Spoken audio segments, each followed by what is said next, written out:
have to do with the ways in which the internet is affecting this equation of trying to see ourselves both as a single global community with shared responsibilities and as multiple communities coexisting peacefully with lots of different mores and sort of choices as to which community to become a part of and what it means to be part of one. At the base of it all, I see sort of a single question shining, one that is worth years of study and experimentation. I see it as Gandhi's question, as Lincoln's question at Gettysburg. It's the question we ask ourselves whenever we start something new and it goes beyond, joyfully, the parameters we think that we started with. And that question is, are we capable of governing ourselves? Are we capable of seeing the limits that we might need in a community where differences arise as coming from that community rather than from some external arbitrary force, the nanny that comes in and just sets things right? I think in the internet zone, there are roughly 3 stories that we tell of these technologies and the impact they're making. Story number 1 is the cyber utopian. They're bringing everybody together. Now that you can email between Nigeria and anywhere, why, you can make all sorts of offers, tenders of deals that people might want to engage in. Another story is that we are making people more isolated. They're huddling with the screen glowing on their faces, somewhere in the world of Warcraft or something called Second Life. If they were losers before, they're far worse off now. It makes them ornery, twitchy, and not able to be properly socialized. That's story number 2. Story number 3 is, yes, but get those people together and it even gets worse. The internet can cultivate extremism because it can find that handful of people that are up to no good and binds them together where, as we know from criminal law, conspiracy is itself a leveraging force that can make trouble where just one lone troublemaker could not. And maybe I might call this story 3.5. There's a meme around that says, I don't even recognize my kids anymore. They're doing something with some device. They don't even have to huddle in their room to do it anymore. It might just be a watch or an iPod or something. They're tweeting or Facebooking or Flickering or Orchiding, and who knows what trouble they're up to, but I don't even recognize my own kids. So among these caricatures, I hope we can start to flesh out some of the subtleties that come. And to start us off, the people at the table, at first blush, if you think we're going to talk about community and participatory and bottom-up, it might seem strange to have a table that's basically 5 bosses and 3 teachers. But I think this is a well-selected group, because when we start to see just who these bosses and teachers are, why, there's Craig Newmark, the Craig of Craigslist, the guy that started a mailing list just sort of for fun, and the mailing list that grew and grew until it's bringing many newspapers to its knees because the free ads that you can get on Craigslist are cheaper than the non-free ads that you might get through a regular newspaper. Craig is fond of billing himself not just as the founder of Craigslist, but as its chief customer service representative. And one of the sacrifices he's making to be here today is that he's not able to be on his Sidekick or BlackBerry or whatever his little object of choice is. Oh, he's actually on it right now. It just goes to show you there's some problem cooking in the world of Craigslist that Craig is on top of. If you want to speak, by the way, anybody, service that when I last checked in with Flickr in June of 2007, you had 500 million photographs. How many do you have now, Stuart? A little bit over 3 billion. A little bit over 3 billion photographs. So you're catching up, perhaps you're going to pass Facebook? Yeah. Facebook's pretty good. Facebook Well, we're going to approach the number of people. 1 photograph per person. If somebody were to come up to you and say, I've got a great idea, why don't you take your most personal holiday photographs and put them online for everyone to see and tag them while you're at it so that people searching for them can find them more easily, I'm not sure that would be a winning proposition. And yet it was. Actually, there's a good story of someone who went to Hawaii, the very end of her vacation, lost her camera, was able to reconstruct her whole vacation photo album. I actually have read that blog, and it turns out that some Canadians found her camera in this national park in Hawaii. She started the I Lost My Camera and I Don't Know Where It Is blog. Eventually, through the blog and the collective action of those who tracked it, they found the camera. And she found the Canadians who then refused to return the camera because their son had gotten really into it. Then a little bit of pressure from the online vigilantes, and the family relented. Yes. That's a good topic for later. A cautionary tale. Yes. We also have with us Jimmy Wales, the founder of Wikipedia, known within Wikipedia, the free online encyclopedia that anyone can edit, as at times its God King, at other times an utter irrelevancy. If Jimmy were to take up yachting and without any Wi-Fi for the next 5 years, it's entirely possible that Wikipedia would continue on as it's going.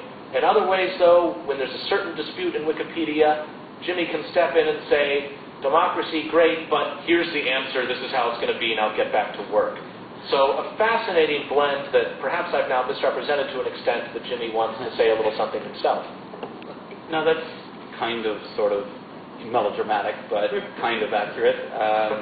It actually, when you were talking earlier about this question of are we capable of governing ourselves, and the question of can communities online govern themselves in a proper fashion, and we're actually growing through that process. And the idea is to evolve community institutions so that I'm not necessary. And it's going reasonably well. But yes, occasionally. Actually, what happens these days is I normally only have to do anything active in a smaller community. So I help out with the Wikiversity project. Last week I actually helped them ban someone because they were all at a loss of what to do. And I said, oh, it's actually very simple. You ban him. And they said, oh dear, really? Can we do that? And I said, no, you don't have to, I will. But now they're talking about, why would we do that, and when would we do that, and what kind of due process do we want, and things like this. Because it was the right decision in this case. And so I believe that communities can govern themselves, but it doesn't happen by magic. You don't just throw up a web server with some software where people can socialize, and they magically do the right thing. It takes a lot of human coaching, which is a lot of what Craig does. What was the issue? The guy was just a flaming jerk and doing good work as well. That's always the hard one. If people are vandalizing Wikipedia, that's actually easy, right? The community understands immediately to block. The really tough community issues are the borderline cases. Some people like them and they seem to be sincere, sort of, sometimes, and they're doing some good work, and they've never had to ban anybody before in a small community, so it's 6 or 8 people, and they've been working together very well, and then there's this one guy, and some of them like him, and some of them don't, and then, the classic internet troll technique is to turn the good people against each other, and that's one of the real problems. Is lawyering a good word or a bad word in the Wikipedia community? It's mostly a bad word, yeah. The idea, when we talk about people wiki-lawyering, it's basically, the communities tend to write down rules, but they really think of them as common sense, more descriptive than prescriptive. In other words, this is the way we see things, and this is the way we normally do things. And then somebody can find a loophole in the law, so to speak, which is mostly about being extremely annoying, right? And so exactly what we teach people at Harvard Law School. And so they'll say, well, the rule doesn't say I can't do this. The rule says this and that. And then somebody says, okay, that's fine, we'll just change the rule. And then they say, well, what's the rule for changing the rule? And get into these huge, long meta debates. And finally somebody steps back and says, basically, you're being a jerk. That's the problem. And we are very sorry that we didn't write it down in all the, you can't detail all the possible ways people might, you don't want a police state on the one hand, where you do any little thing wrong and you get blocked. On the other hand, you don't want complete chaos, right? And so, I mean, I would imagine at Flickr, for example, right? The Flickr users in general would go ballistic if people started getting banned from Flickr just because they're complaining about a new feature, for example. Like, that would be ridiculous. You can't do that to people. On the other hand, the users would also be very upset if Flickr didn't come in and ban some people for doing certain kinds of really annoying things and sort of doing things that disrupt what other people are trying to do and things like that. And so achieving that balance is it's very complex, but it's actually, in my mind, it's no different from the kind of balance that we're looking to try to achieve with a good municipal police force. Yes. There are all these same kinds of complex questions of we want little old ladies to be able to walk in Central Park safely. At the same time, we don't want the cops hassling everybody for ID as you walk down the street. And where do you draw the line in the middle? It can be very complex. Yes. Of course, here the cops are drawn from among the park goers. Everybody is potentially in a position to... But that's true in New York City. Most of the cops live here, and they also vote. And so in a broader sense, there's nothing all that particularly unique about that. Yes.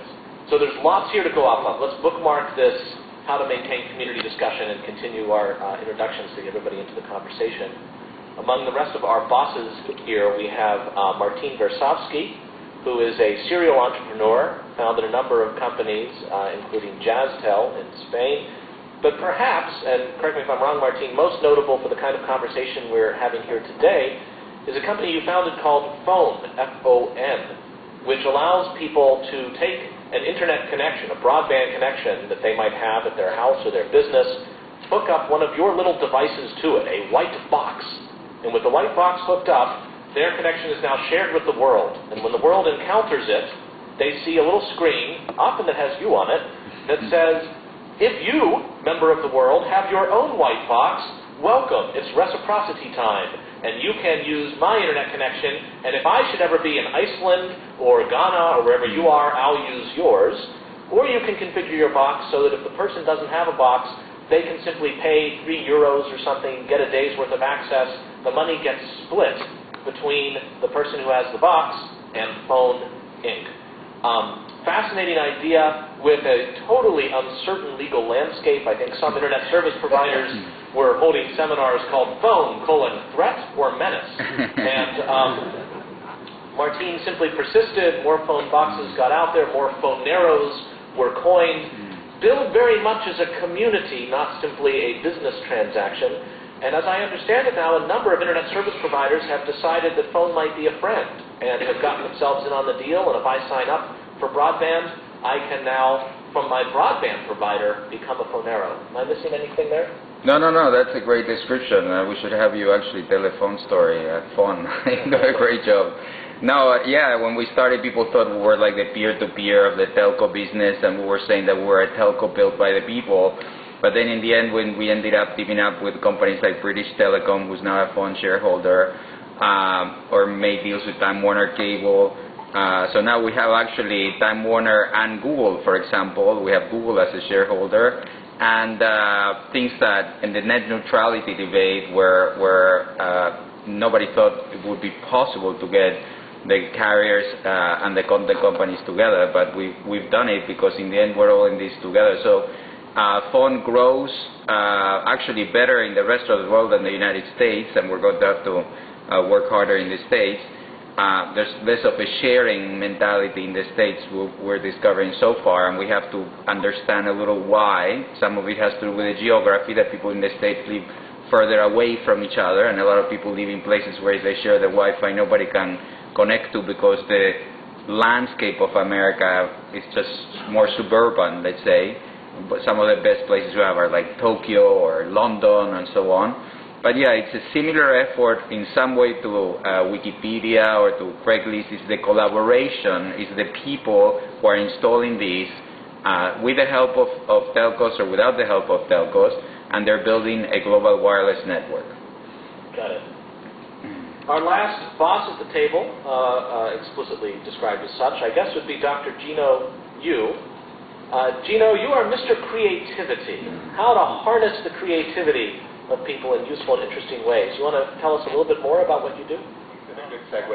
I'm at a university, but we have a commercial operation as well, too, focused on kind of entertainment and kind of multimedia-related things.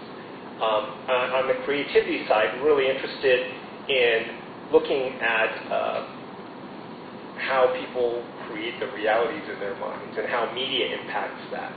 How they create the realities in their minds. Yeah. Can you, as we would say in academia, unpack that?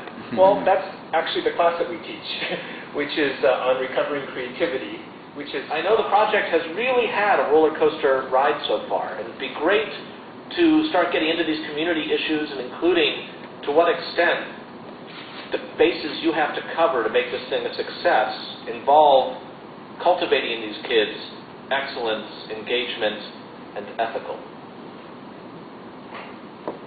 Well, very briefly, the kids are the least of problems. It's in fact getting to them. I don't want an introduction to give a speech about it, but this does go back to 1968, some very early work in sort of how children learn. And for the subsequent over 30 years of work, and Howard's work, Seymour Pappert's work, others who contributed, it became very clear that there is a distinct difference between learning that happens through teaching, whether that's somebody talking like me right now or reading a book, and learning that happens by doing, that by actual, so that the first 5 years of our life we learn things by interacting with the world and interacting with people and so on. And the question that has persisted for a long time is, could you make that kind of learning more seamless and sort of more continuous, and clearly enabling children, particularly very poor and remote children, to have that kind of experience, or to leverage themselves, is a very major issue. And so we set out 3 years ago to do one laptop per child, and the logo is a little X with an O on it, which is a little image of a child, which of course then became the name of the laptop. The millionth laptop will go out in December, so even though there has been some uphill battle, the million is smaller than I would have hoped by now, but it's still a very big number. And in fact, in Uruguay, about a month ago, the president of Uruguay handed out the 100,000th laptop to a 6-year-old child. So there are some countries, Rwanda's one, Mongolia's one, Palestine and Lebanon will be, I believe, Peru, Uruguay, where it is actually really getting traction, and that's very gratifying. So I gather these boxes have what might have some textbooks on them, some other links, some stuff that even if you're not on a network, the thing is useful, and then ways of being able to get onto a network either with other nearby boxes, or if you arrive at your local school, the school maybe has a larger bandwidth connection and then you can get on. To what extent do you think is a successful deployment of these boxes dependent on their users, or maybe the teachers who are the intermediaries, having some sense of citizenship? This is a word we've heard a couple times during the introductions. Is it possible just to get absorbed in one of these boxes and irrespective of how you think of yourself as a member of a community, you have fun with it, or? The boxes, as you keep calling them, almost a little pejorative tone of the word box. Not intended. I know. What's the preferred word? Well, for now, let's call them laptops. Laptops. They're connected. I know.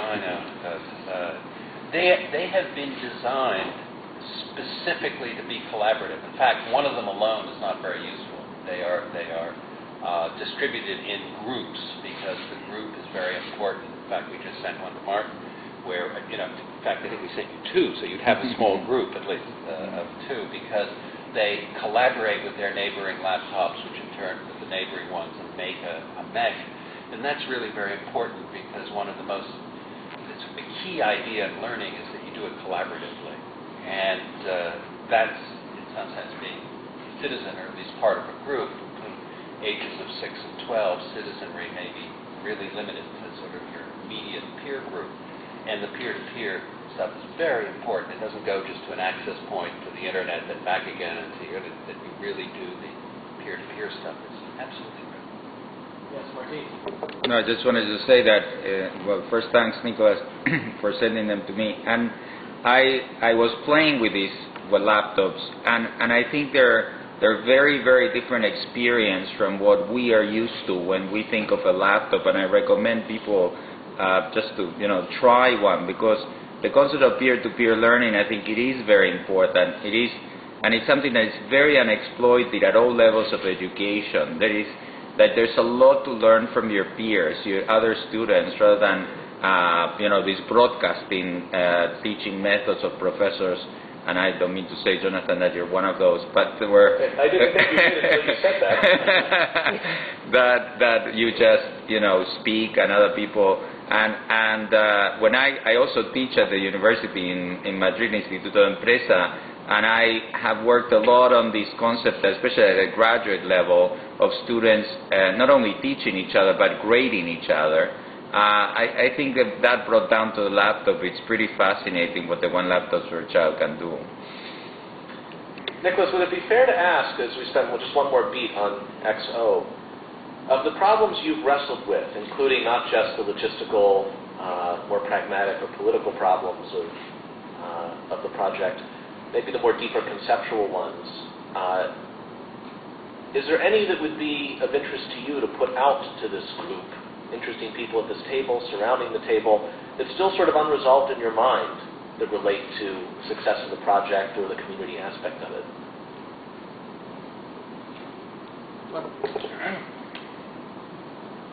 You know, when we started the project, we called it the $100 laptop, and we always said that was a target. Then we got criticized in the press for not hitting the target, and that's okay, because we hit whatever it was, 188. It'll come down pretty quickly, but the point is, we made a mistake. It shouldn't be the $100 laptop. It should be the $0 laptop. And so all of our effort now is to make it zero. And we think we know how to make a couple of $100,000 a month at zero. And so our change is really that. And the way you make it zero isn't that you magically have materials that cost nothing and labor that costs nothing. Is that you get the price down to whatever we get it to. Let's pretend it's 150. And then you get people like people in this room, people in Manhattan, to pay $300 for one of these things. And so the Give One, Get One program we ran last year, which in the space of a couple of weeks generated 150,000 laptops. So when you do that, you suddenly generate a momentum, and we're starting it again on November 17th. You create a momentum where people are doing it. It's like buying a bottle of water but paying extra because it's going to pay for water purification in Africa. And that's, I think, the real model for the future, is to get it down to the $0 laptop for the recipient NGO or nation. And that's where we're headed. And I think that's a very important difference, a very important change for us to make in the next few system. It can be shared with everybody else. On the other hand, I suppose there are fears as simple as someone will dispossess a kid of a laptop, and you can try to work around that by making the keys so small that only a child's fingers would want to use them. But I gather there's a kill switch so that a laptop that has slipped its lead can be simply disabled, the way LoJack might with a car. And there are other ways in which the central server can try to control or monitor the laptops. How have you struck that balance of freedom and control? You know, a common question is, you know, these machines are going to be stolen, they're going to appear on the gray market, and so on and so forth. We've had almost no incidents of that, you know, and the numbers are getting big enough to say that there's, you know, maybe there's a message there.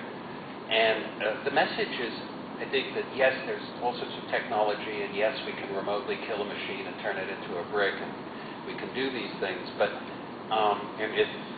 you know, you look at all of that technology in there, that's not really what counts. What counts is that even the worst people in the world, the people who you think are, you know, very low moral value, really want education for their kids, their own kids, in their community.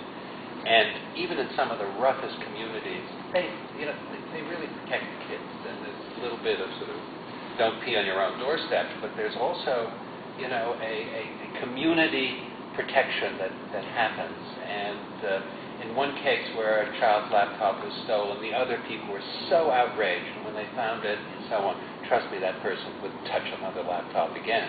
And so the community really helps, and it's a little bit very much like the Wikipedia, the community kind of. And by that you mean the physical, local community of people around these machines. Absolutely. Would it be sensible if one laptop per child, when surfing the internet at large, if they naturally identified themselves as such to websites, the way that if I'm surfing with an iPhone, magically websites can know it's an iPhone and shrink the screen accordingly? Would that be a community device, or should they just be another denizen as far as surfing would be concerned? Well, there are probably two sides to that question. In general, you should probably just be another netizen, but the other side of this answer is that you have 6 to 12-year-olds, so you have a very special kind of concern about pornography and about things that where you do worry about that, and knowing it's an XO helps a great deal. Got it. Is there any advice that anybody around the table has been itching to offer Nicholas, for which offering it in public would be illuminating to all of us? I have more of a question than advice, and maybe I need to get a couple of these machines and play with them myself. When I have played with one, it's always been for 5 or 10 minutes at a conference. I run into some of these people, and the interface seems very different. And what I wonder, and I understand there's some educational reasons for that. I wonder, my daughter uses her laptop, which is a Mac, and she uses it just like anybody else in the room, and she's learned how to do all kinds of interesting things. But why not have a more traditional interface so that the children are getting a little bit more maybe direct training on computer skills that they'll need, in a few years anyway. And that's just a question. There are two sides to the answer. One is we made a mistake not to have a traditional interface as an upfront option, and we're changing that, and you will see not only the option to have Windows in the dual boot machine, which has gotten a lot of press, and I've gotten a lot of heat about from the open source community, but a dual boot machine is really the right way to go. Apple's laptop became a success because of their dual boot. All the IT directors of this country couldn't buy Macs for their employees, but now that it has Windows on it, they can buy it, even if people don't do it. So having that option is important, but also a Linux desktop is very important, and we'll have that option in time for November's launch. So on that side, we agree with you. On the other side, though, it's not so much to be trained. It's not so much to be trained on a familiar desktop, so you can use Office, Open Office, or Office. We felt it was quite important to have something that was more collaborative, so what you really saw was the community, and not so much a suite of applications like PowerPoint, Excel, and Word. In fact, if you teach a 6-year-old PowerPoint, Excel, or Word, I think that's criminal. Okay, I just think it's a criminal offense, because the children don't need to be little office workers. And when I criticize the commercial interests, the commercial companies now that have low-cost laptops, I think of sort of 16th century paintings where the painters painted children as diminutive adults. And it was only later that people started to paint children as children. And the same things happened. I think that a lot of the commercial interests see children as diminutive adults, and the children will use sort of in a diminutive form the programs we use, and so they'll take a laptop and they make a diminutive version of the laptop. Ours isn't a diminutive version of a laptop. It is a bottoms-up concept that has to do with young children and how they learn, how they collaborate. And I think that's a very important difference, and it's one we just have to keep in mind. So yes, you need what you said, especially if you're going to do give one, get one, and you're going to get one, you want to get one you can use, which wasn't the case last time. But from the children's point of view, you really have to look at collaboration and as part of learning. It's a very different laptop. Pradeep. Yes, Nick, I've been thinking about this, and I want to